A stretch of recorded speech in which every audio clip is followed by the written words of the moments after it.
Bonjour, vous êtes sur Made in Live Agriculture.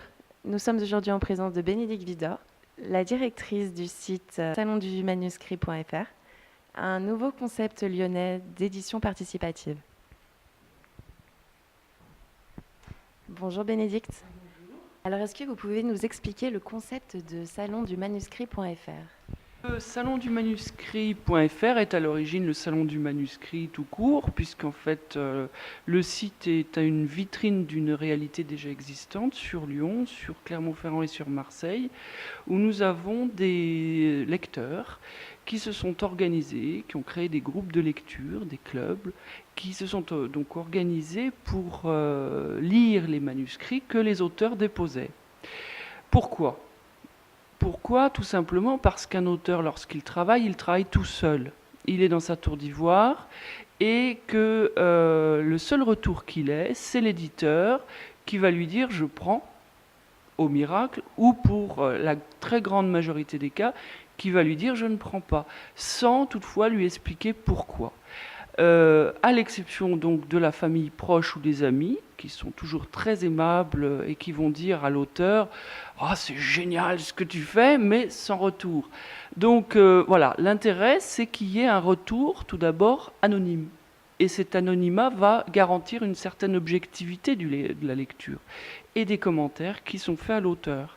Ces commentaires peuvent être tout simplement dire ma page 18, j'ai décroché, il y a peut-être quelques longueurs, l'intérêt de l'histoire, je ne l'ai pas retrouvé, les personnages ne me semblent pas très crédibles, etc., etc. Voilà, c'est dans un premier temps cette démarche qu'on a souhaité mettre en avant. Dans un deuxième temps, tous ces lecteurs ont dit mais il y a effectivement des textes qui sont super, on a envie de les porter, on a envie de développer un véritable projet éditorial. Et donc on va mettre ça en place, c'est déjà mis en place, la structure existe pour accueillir ces livres, et ces livres vont être publiés en librairie à plus de 1000 exemplaires et vont être l'objet d'une réelle promotion.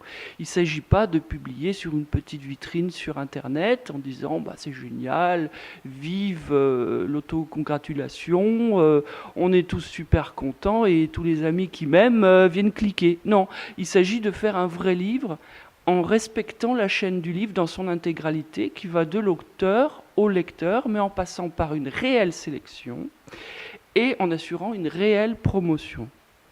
Alors la sélection, qui est le premier projet, cette sélection, donc je vous ai dit, elle est l'objet d'une sélection par le plus grand nombre. Et en ce sens, on est tous intimement convaincus que ce mode éditorial va faire des émules, parce que la sélection qui est le fait d'un plus grand nombre, elle est beaucoup plus légitime qu'une sélection par un seul homme ou une seule femme dans une maison d'édition traditionnelle. Y a-t-il des conditions à respecter pour publier un livre? Alors, pour venir sur notre site ou pour déposer un texte auprès du Salon du Manuscrit, il n'y a aucune condition à respecter, sinon qu'à respecter je dirais la bonne moralité. Alors la bonne moralité pour un écrivain, ça peut aller loin, mais on évite les textes trop licencieux et les textes xénophobes ou sexistes. Est-ce que tous les livres que vous recevez sont mis en ligne? Tout à fait, tout à fait, à l'exception donc des textes qui sont licencieux ou des textes qui sont déjà l'objet d'une promotion sur Internet.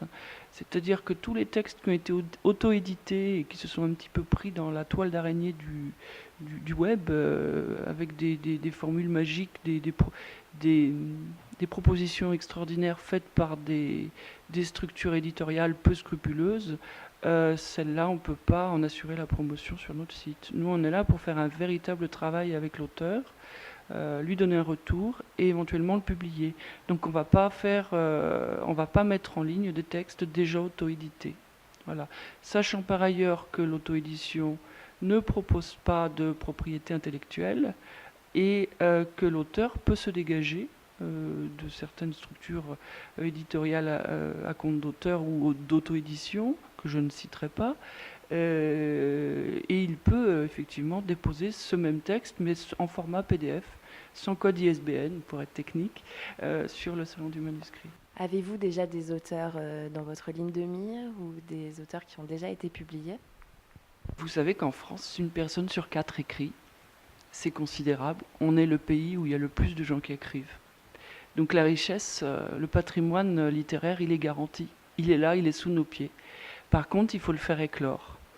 Et on a effectivement des textes qui sont super sympas, que je conseille, qui sont déjà en souscription, ou certains textes qui sont en tête de liste dans notre rubrique votation, qui méritent vraiment le détour et qui, pour certains, seront nécessairement publiés. Et je garantis Enfin, je suis intimement convaincu qu'il y aura un véritable succès. Est-ce que les internautes sont les seuls maîtres de la publication d'un auteur? Alors, nous avons les internautes qui sont inscrits sur le site, bien sûr, et qui sont maîtres de la publication de l'auteur, puisqu'ils font la sélection ou la souscription. Et nous avons un lectorat qui n'est pas inscrit sur le site, qui ne le souhaite pas forcément, mais qui existe physiquement, et qui nous adresse ses commentaires via le courrier postal. À partir de là, vous savez qu'il y a des réticents à Internet en France, à partir de là, on tient compte aussi de leur avis et on le répercute sur le site. Voilà. Mais oui, ce sont les lecteurs qui sont les seuls maîtres de la publication. Et ça, c'est essentiel pour nous. Ça garantit une sélection par le plus grand nombre. Et cette sélection par le plus grand nombre est pour nous beaucoup plus objective qu'une sélection subjective par une seule personne dans une édition traditionnelle. C'est essentiel pour nous que l'édition, la publication redevienne publique. Est-ce que l'internaute effectue une contribution financière à la publication? Tout est gratuit. L'internaute, le lecteur ne paye rien, bien sûr. Au contraire, on ne va pas le faire payer parce qu'il va lire et donner un commentaire. C'est presque un travail. C'est une passion d'abord, la lecture, mais c'est aussi un travail. Donc, évidemment, il ne va pas payer. Et l'auteur non plus ne paye pas. Le site est d'accès libre, gratuit. À aucun moment, l'auteur paye. Le seul moment où le lecteur et l'auteur aussi peuvent acheter les livres, bien sûr, c'est lors de la souscription. Il y a effectivement, là, il y a une vente, il y a un achat. Donc, il y a un moment où l'acquéreur qui veut souhaiter posséder le livre va payer, bien sûr, bien sûr. Et c'est à la fois un acte d'appropriation, comme toute acquisition qu'on souhaite faire, mais c'est aussi un acte de soutenance. On tient à soutenir une œuvre, un auteur auquel on croit. Est-ce que l'auteur est rémunéré ? Alors, l'auteur est rémunéré dès lors qu'il rentre en souscription. L'auteur est rémunéré à compte d'éditeur.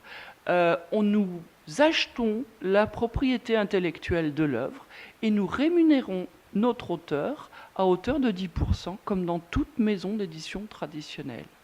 Voilà. Lors de la souscription et bien sûr lors de la publication en librairie, il y a un compte d'éditeur qui garantit 10% des revenus à notre auteur. Comment vous est venue cette idée ?